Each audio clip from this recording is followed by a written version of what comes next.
on the road again. Et oui, les petits coquins, c'est reparti. Les petits coquins reprennent la route, les petits coquins reprennent le road trip. Et c'est parti pour 8 mois à la découverte de l'Océanie. 8 mois sur les routes de Nouvelle-Zélande et d'Australie. C'est parti maintenant.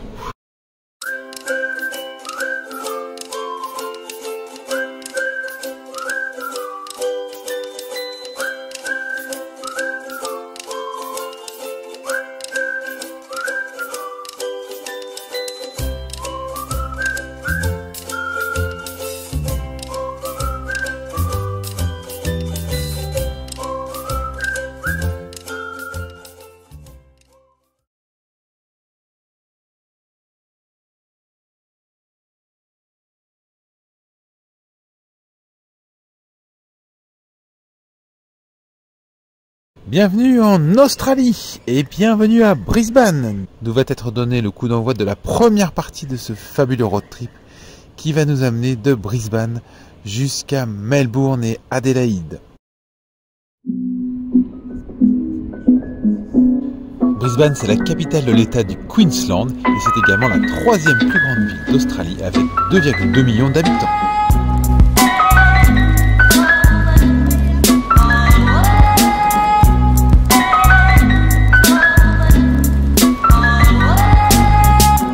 C'est une ville en plein essor et en pleine expansion, et ça, on s'en rend compte tout de suite.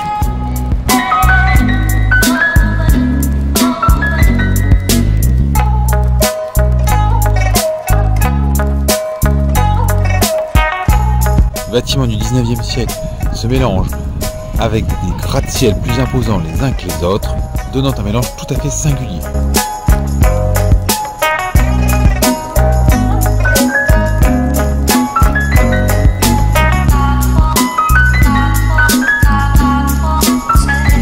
Mais Brisbane est une ville où il fait bon vivre, où il fait bon s'y promener. Et avec cette température agréable toute l'année, elle attire de plus en plus d'Australiens.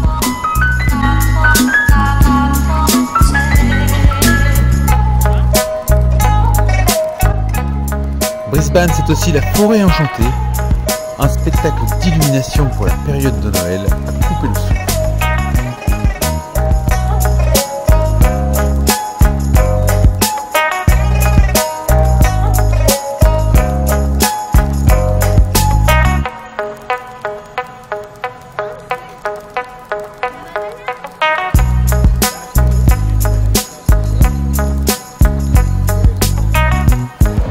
Bon, la dernière soirée à Brisbane, demain on récupère le camping-car pour le début des aventures, des vrais, du road trip.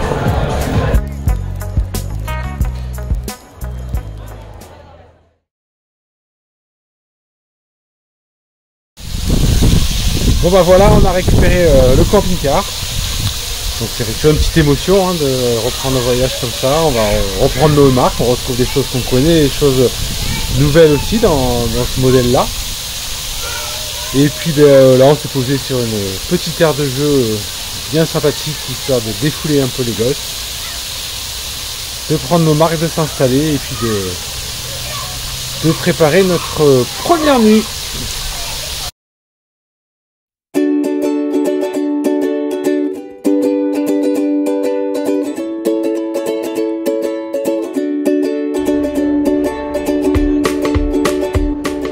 Alors bien sûr, impossible de quitter la région de Brisbane et la Gold Coast sans avoir fait un tour par ces célèbres parcs d'attractions.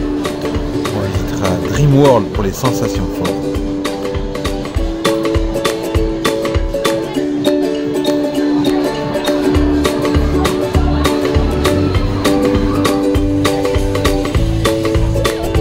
Le Whitewater World pour les sensations aquatiques.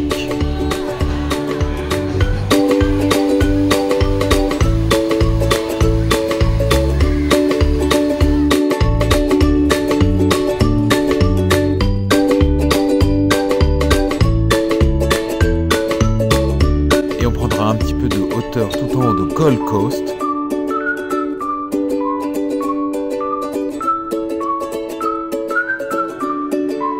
Au niveau du Sky Point, au sommet du Q1, le plus haut building de la côte, d'où l'on observe un panorama à 360 degrés à couper le souffle.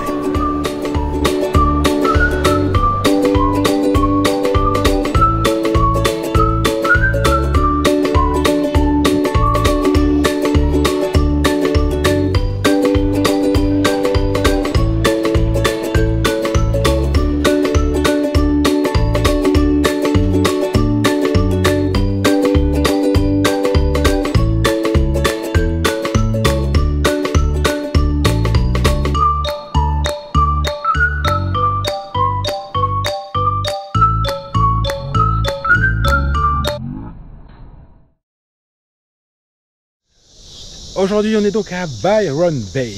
Byron Bay, c'est un spot de surfeurs, un ancien village hippie, transformé depuis en station balnéaire. Et Byron Bay, ça a aussi la particularité d'être le point le plus à l'est du continent australien. Donc on va bien sûr aller faire une petite marche pour aller découvrir tout ça.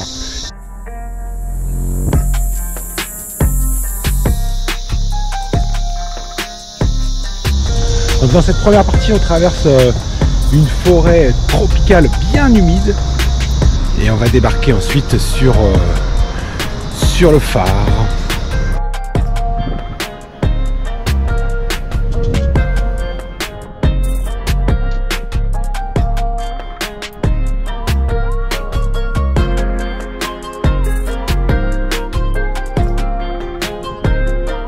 Donc là, on arrive maintenant au point le plus oriental de l'Australie.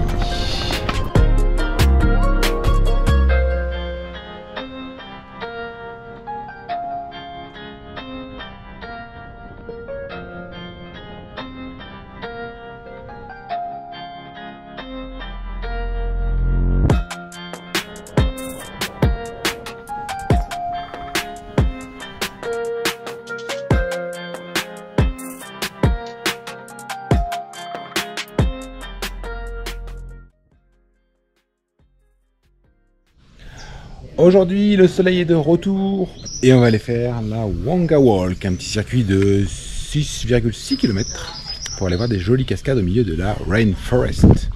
Allez, let's go!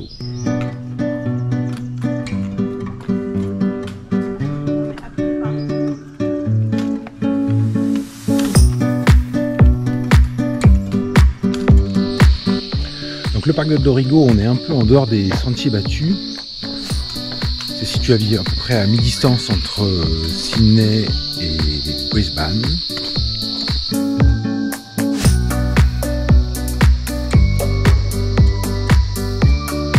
Donc, concernant l'environnement, on est dans une forêt tropicale humide avec pas mal de fougères, de bambous ou autres grandes palmes. Des paysages qui nous rappellent un petit peu le Monteverde au Costa Rica.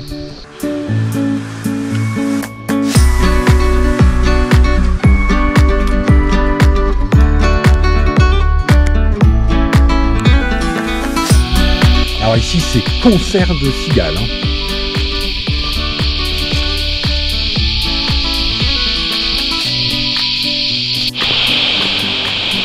On commence à entendre la cascade au milieu des cigales.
Aujourd'hui on est à Port-Macquarie. Et si on est à Port-Macquarie, c'est parce qu'on doit aller à l'hôpital. Et ouais, des formations professionnelles obligent. On n'a pas résisté à aller visiter l'hôpital de Port-Macquarie. Alors petite précision, c'est un hôpital un peu particulier. Parce qu'ici, pas de coloscopie, hernie discale ou prothèse de hanche. Ici on soigne les koalas.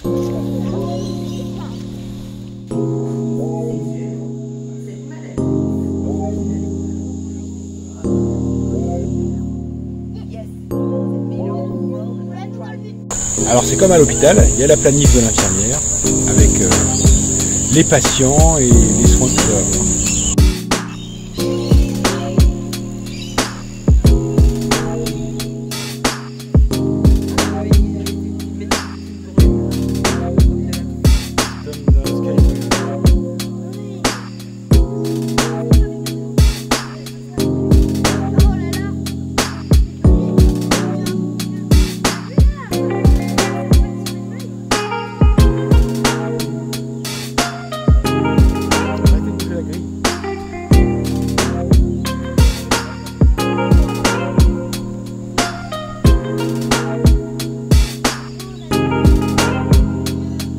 Certains sont là pour soigner des maladies, mais la plupart ont été victimes d'accidents, percutés par des voitures ou attaqués par des chiens.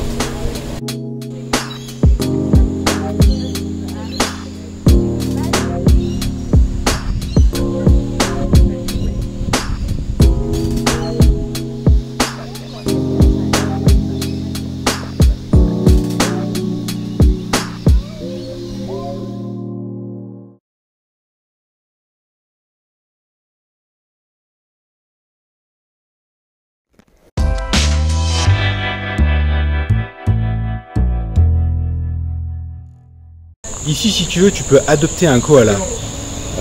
Il y a ces deux-là, mais bon, je vous les conseille pas. Hein.